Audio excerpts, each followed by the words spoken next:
Hi everyone, my name is Or. I'm a researcher here in the Institute of Geology and Paleontology. Let me introduce myself more properly. Hi, my name is Or, and I study climate change for a living. That includes modern climate change, mostly in the oceans, and also ancient climate change. So how things responded in the past, how environments responded to external forcing. And it's kind of cool because not a lot of people do both. And when you do both, you can take the modern processes and use them to infer about the past, and then take the large scale patterns that we see in the past and infer them from them about the future. So this is one of my hats. Also, hi, my name's Or. I write science fiction. I started off as a teenager when I lived in Israel. Now I'm writing in English. And that combines quite interestingly in this respect. Because when it comes to climate change, I can talk about what we know, what's going on, what are the processes. But also as somebody who is in the science fiction scene, both as a writer and as a reader, I can also talk about what's been written and what's been envisioned about it. University of Arizona has one of the coolest academic institutes I've ever heard of. It's called the Center for Science and the Imagination.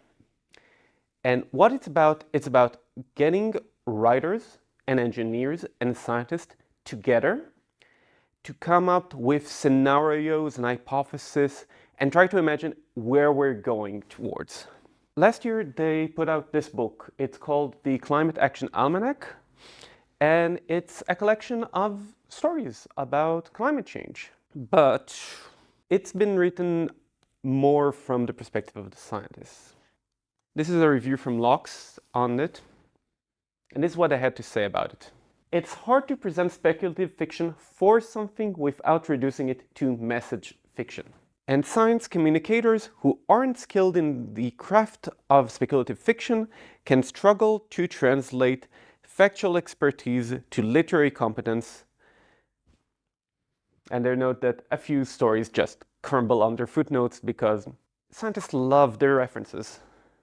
But then again, you can be a very, very skilled writer and end up writing something that ends up feeling like an allegory. This book is called Fallen Angel. It was written by Larry Niven, Jerry Farnell, and Michael Flynn. And the plot goes thusly. The Greens won the elections in the US, shut down all the fossil fuel and greenhouse gas emissions, and the world plunges into an ice age. And now a bunch of science fiction fans have to rescue a pair of downed astronauts from the government chasing them. Here's the thing. Natural sciences are about exploring the physical world around us. They're about building and organizing knowledge. They're about making predictions. Speculative fiction is about extrapolating from the possibility through narrative tools to explore from out of it existing knowledge and to make predictions that are not necessarily testable. So while natural sciences test the limits of the possibility and is shared and discussed mostly within the research community, it's sometimes a bit opaque to the outside. Whereas science fiction is limited only by the imagination and it reaches a much larger audience, so it is a good medium to translate bits of this vast body of knowledge into something that's more accessible. And we need both. We need both the imagination and the reality because at the end of the day, predicting the future is hard. Predicting the future is not something that can easily be done or can be done reliably. This came out just very recently. These histograms are the answers of questionnaires done with members of the IPCC panel. And I'll come back to what's that later. Towards questions about where are we moving in the future? How much warming will we get by the end of the century? Will we cross the 3 degrees threshold? When will we get to net zero? How much CO2 removal will we get by 2050? And as you can see, there's a great wide range of opinions, even within people who are really deep into the field, people who are written and are writing the main opinions on how climate change is progressing. But we have models, we can make educated guesses. If you guys want to know how are you going to experience climate change, there is a website, it's called My Climate Future. It integrates composition from various models, and you give it your age, you give it where you live, and it's gonna tell you how bad things are gonna get. I took two scenarios here, used the Middle East because that's where I'm from, put a kid in there, 12-year-old.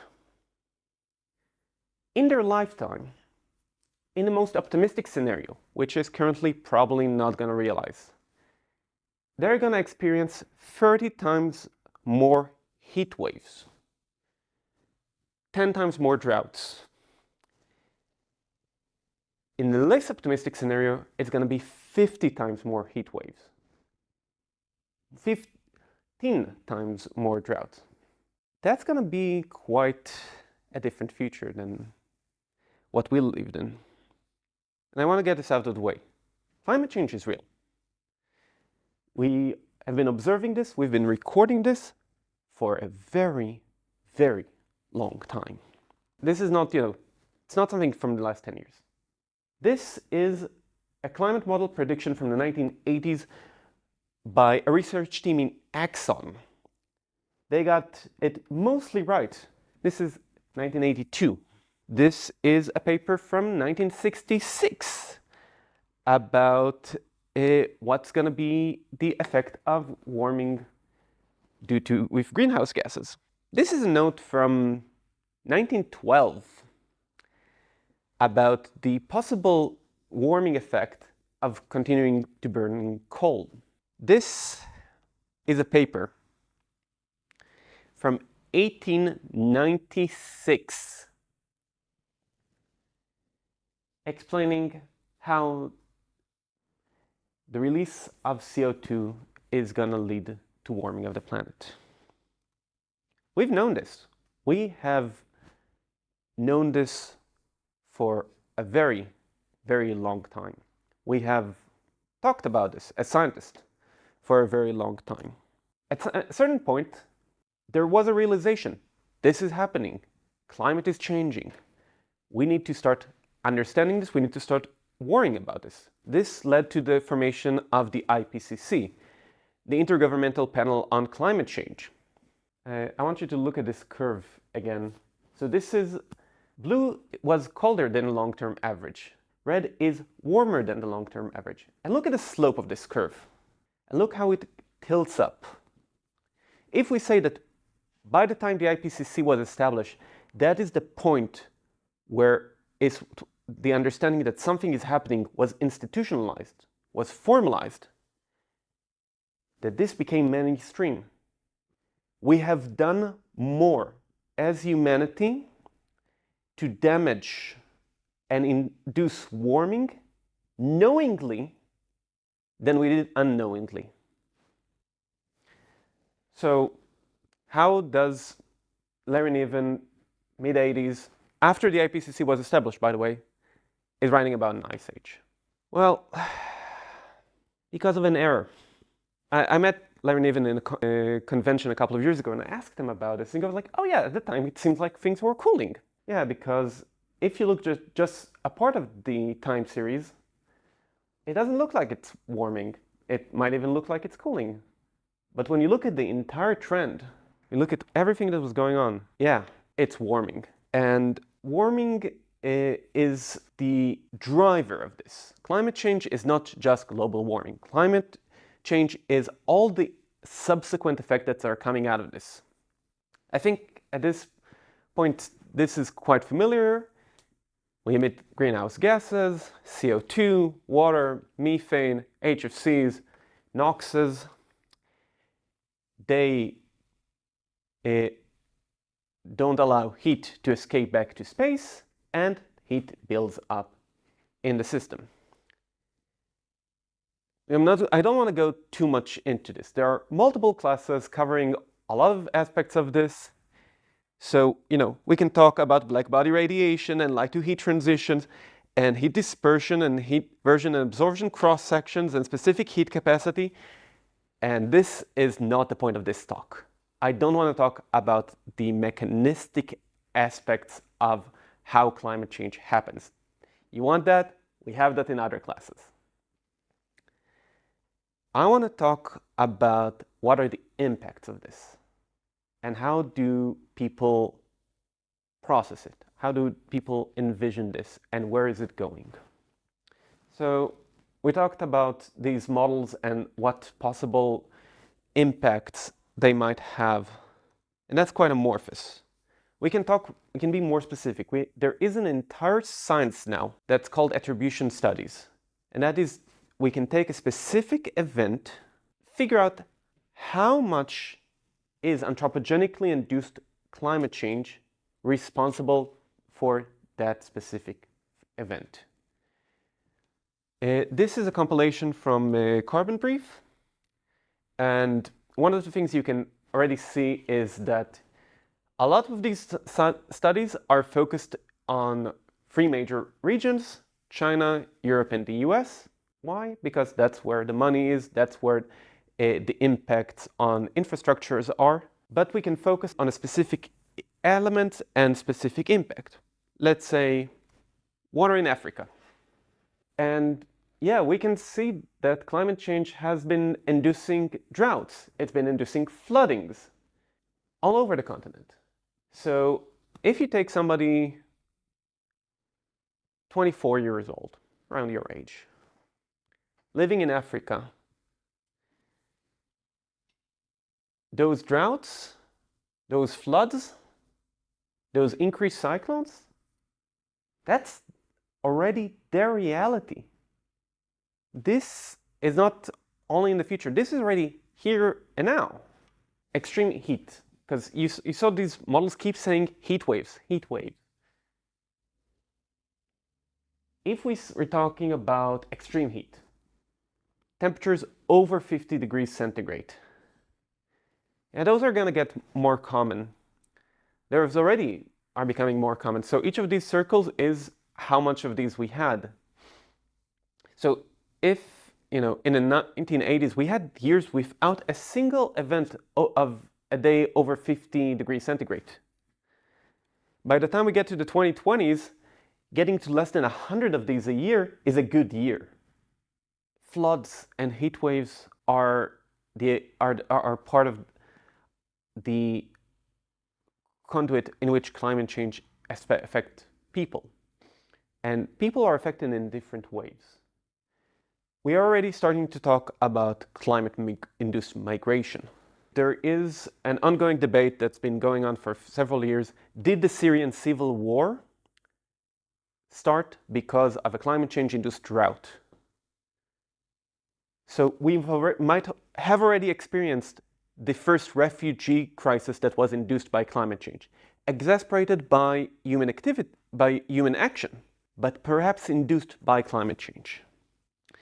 And, it's not just big things. It could be small things. Like, think about fashion. Think how we will need to adjust the way we dress, the way we behave towards this new reality. This, by the way, is a real product. This is a cooling jacket. I've seen them in Japan worn. You can get this particular one from Amazon, and they're supposed to cool you off. I guess some of you like chocolate. Some of you might like coffee. Enjoy it while it lasts, because they're going through quite a lot of stress because of all these modifications climate change is doing to the Earth systems. It can be also really freaky. For example, this case where waters are getting so warm, they're starting to produce crystals. This in particular is actually one of my studies, where we were seeing that in the Mediterranean, summers were getting so warm, the water is releasing so much CO2, the ocean chemistry is changing, and we're seeing like these tiny crystals forming there. And this is actually quite impactful because around the Middle East, a lot of water now is coming from desalination plants, and we don't know how these crystals might interact with those reverse osmosis membranes. This is overwhelming. People have been screaming about this. People have been screaming about this so hard that their students at this point have lost their voice. And this is depressing. And this leads many people to view this entire thing through a lens of losing hope. I don't want to sugarcoat it. It's bad out there. This is a study from PIK Potsdam that came out quite recently, looking at different sectors of planetary habitability. Everything that's in red is bad. You can see that quite a lot of this is in red. The only things that are not in red are ocean acidification, which is getting there, aerosols, which are insured, and the one good thing, the ozone, that one's actually moving away. As the Earth system is going to continue to change and continue to affect, we are going to get to tipping points. Places in the system where it goes from this to this, where things kick in that exasperate the change. And different level of warming will induce different types of these tipping points. Boreal permafrost is probably going to be affected only at around 3.5 degrees warming. Dieback of the Amazon might be induced already in 2 degrees of warming. Meltwater of the Greenland ice sheet might be at less than 2 degrees warming. Last time the Greenland ice sheet melted, water levels went up by around 10 meters. Can you think of what's 10 meters for, let's say, the Netherlands, Florida? This image of despair also goes down into our literature. John Berner's The Ship Looks Up, book from the 80s. Air pollution is so bad, your clothes melt if you leave the house. You need to wear a protective suit and gas mask to go out.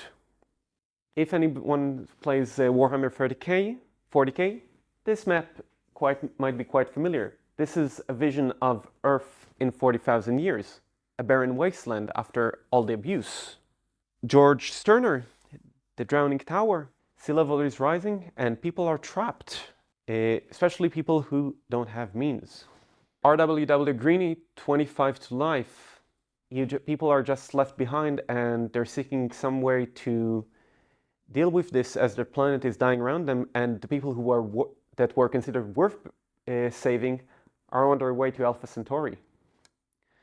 And then you get to books like The Uninhabitable Earth by David Weber.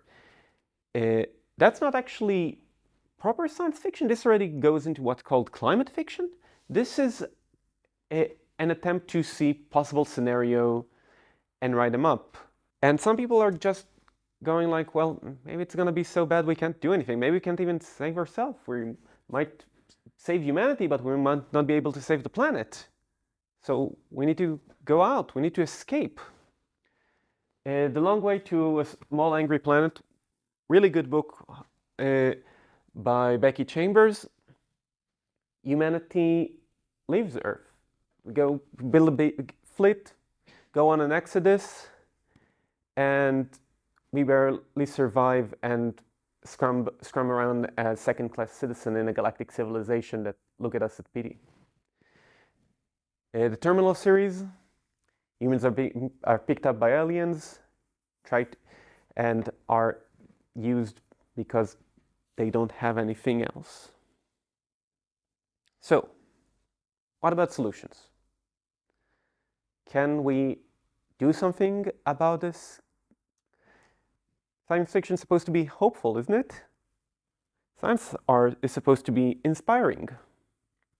So we do have some avenues. Well, avenue one is emission reduction. That's step one. But we still need to do more to maintain habitability. So one group of elements is geoengineering, sometimes called climate engineering, sometimes called terraforming. It's an umbrella term for different tools, techniques, and technologies and methods that are changing the habitable space on the planet, in this case, Earth. And this is not just the realm of science fiction. This is something that people have been reading and writing scientific papers about, exploring different aspects, approaches, how we do it, how we fund it, how efficient it is. There are technologies that are being experimented in.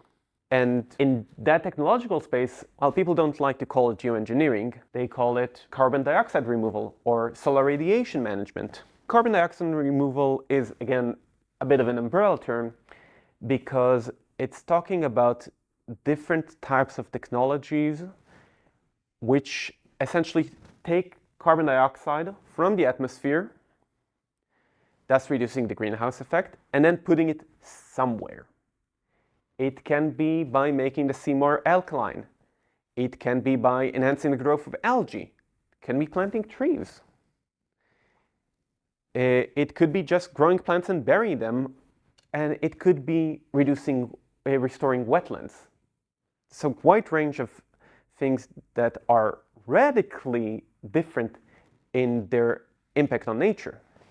Solar radiation management looks at the other side of the problem. Instead of reducing the amount of gas trapping heat in the atmosphere, maybe we can reduce the amount of light coming in. So that can be done with different approaches, scattering particles in the upper atmosphere with high air balloons, putting huge satellites in space to block part of the sun's radiation, making clouds brighter, putting mirrors, or just painting roofs and roads white. All of those fall under this umbrella term of let's reduce the amount of energy getting to the surface and converting to heat. And we have to consider that aside from the economics of it, things can go really wrong. And this has been explored in speculative fiction for many years. Nightwings by Robert Silverberg is quite an old novella in which Earth's colonialist phase comes crashing down due to failed geoengineering, leaving people in quite a desolate realm to slowly make their existence. Sequest was a kind of weird TV show. It's basically like Star Trek, but underwater. After humanity managed to somehow kill off all the plankton and now has to generate oxygen synthetically, and also conditions on the surface are getting bad, so everybody's moving under the sea. There might be some alternative universe where there's a good sequel to The Highlander, but in the one we have, they're trying to do solar radiation management by putting a huge shield on top of the Earth, and that kind of makes things terrible. So essentially it gives us these three types of stories. It doesn't work, and things get worse. It works, but still things get worse. Or it works, but we have to constantly maintain it, and thus forming a vulnerability people seek to exploit. And this is going to be the truth for real-world geoengineering. If we're going to do it without emission reduction, that means we are going to have to constantly do it in order to maintain our habitable space. And, some people just go like, well, we can't save us, so maybe we want a story where somebody comes and saves us. In Spin, it's a major spoiler. Aliens basically slow down time on Earth until they can get around and fix it. In A Half-Built Garden, humanity is presented by aliens who want to fix things, but we need to get our shit together for them to do it. In the EarthSense series, hyper-intelligent AIs come to Earth and basically opens it to galactic civilization, and everybody leaves. And they're doing it because if they would wait a little bit longer, we would have destroyed everything here. And in the 8th World Series by John Verley, still beach, by the way, quite nice, the aliens come over and kick all the humans off Earth because we messed things up so badly. There are these two schools of thought in dealing with this, and I've been presenting mostly one of them so far, and that's kind of the doomerism. Pessimism, it's a very pessimistic view of this. Things are bad. Things are gonna get worse. We can't do anything about this. We can't save ourselves. The fight is already lost. But that's not the only school. There is another school of thought, both in speculative fiction and the real world. Some people call it radical hope or hope punk. And that's, a pessimistic view of the doomerism. This is their counter movement. It's an optimistic view of what we can do, about how we can change the habitability of this planet in a good way. That human can and must save themselves and the environment. Their view of this is that we have not yet begun to fight. And I think where it really culminates is in this wonderful genre called solar punk. Look at this image. Wind-powered turbines, green gardens, clean seas. This is a literary and artistic movement that envisions and promotes works towards a sustainable and actualizable future, which is interconnected. It's based on community and collaboration. We can be hopeful. We are seeing this already in our literature. The Ministry of the Future by Kim Stanley Robinson, in which there's this international agency that is set up to deal with this problem. We have entire anthologies and collections and magazines now trying to explore this radical idea of let's actually hope and induce and try to generate change. Something, we can be a bit hopeful because we do start to see real world change. It took about a generation, but we are getting to the point where the actions and policies start producing real world change. Solar capacity is getting to the point where it's exponentially growing. Electric vehicles are ramping up. The use of batteries for power storage is getting faster and faster.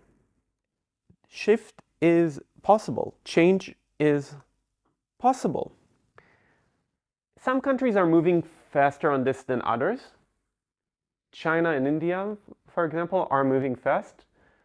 Germany is a little bit behind.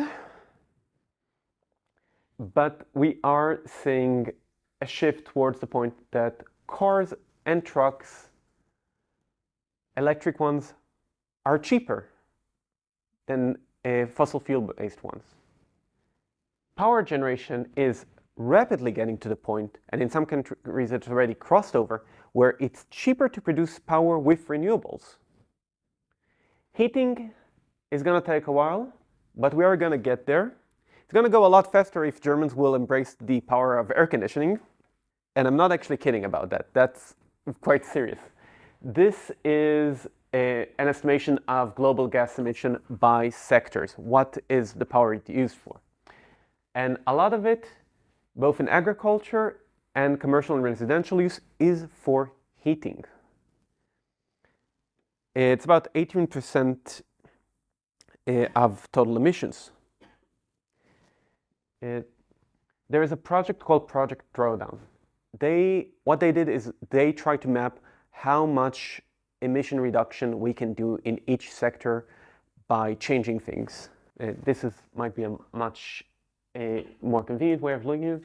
See, all of this thing, This is emission reduction that could be done by electrification in industry and in buildings. A lot of it is heating. Those changes are not your individual responsibility.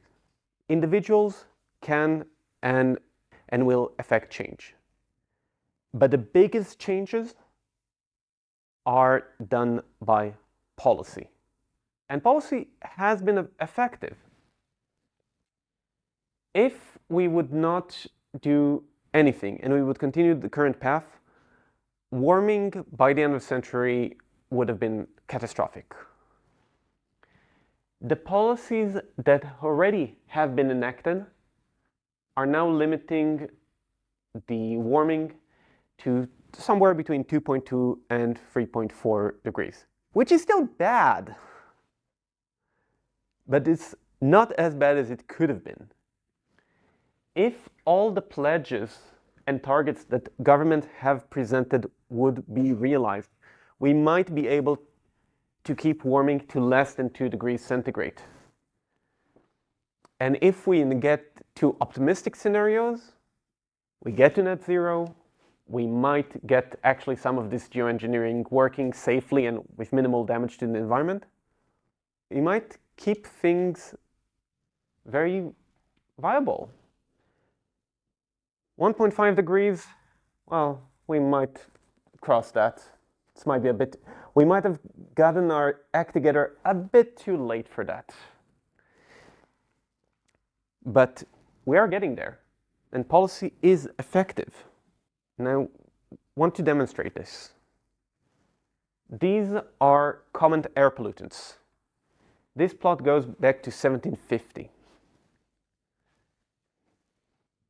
And if you look at NOxes, if you look at sulfur dioxide, carbon monoxide, black carbon, they go up and up and up and up. And then suddenly, around the 80s, around the 90s, policies came into effect. And carbon monoxide concentrations in the atmosphere started dropping. Nitrogen oxide began dropping. Sulfur oxides drop, and they're going to drop more. Black carbon has been going down. Non-methane volatiles haven't flattened out. Ammonia, we still have work to do. But think that it used to be that gasoline had lead. That had terrible effect on cognitive development. And we realized that was bad, and we stopped that. It took a few years, only recently, like the last country stopped using them. But lead fuel is out, and we see this in blood work. The lead blood concentration in the global population has been going down with positive effects.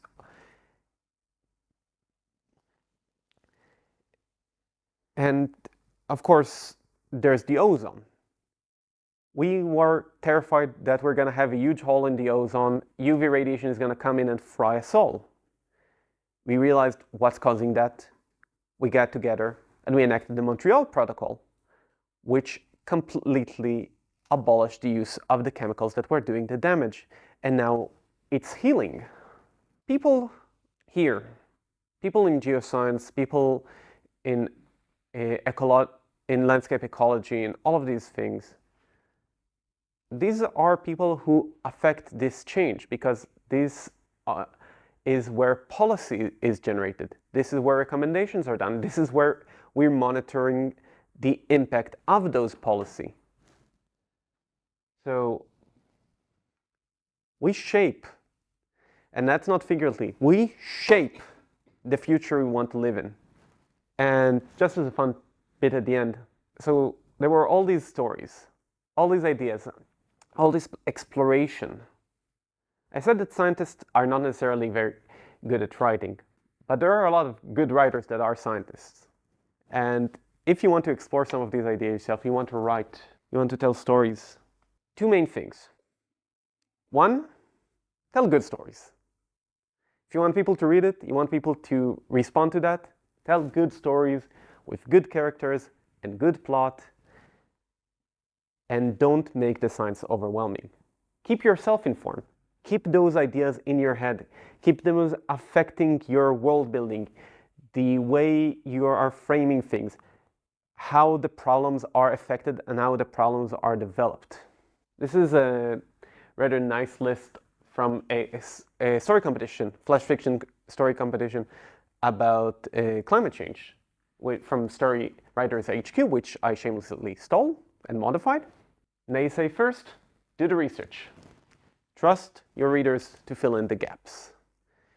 People are aware of this.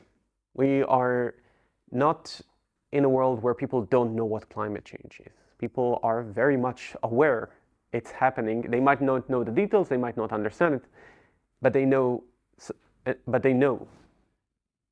Focus on an idea. Focus on feelings. If you're writing fictions, first it's what people feel when they read it, not so much the details and the facts. Consider the big questions of how things change, how we fix things, how we can remain hopeful. How is this going to affect the world around us? Are we lone voice crying out here? Or are we a big collective trying to communicate a message?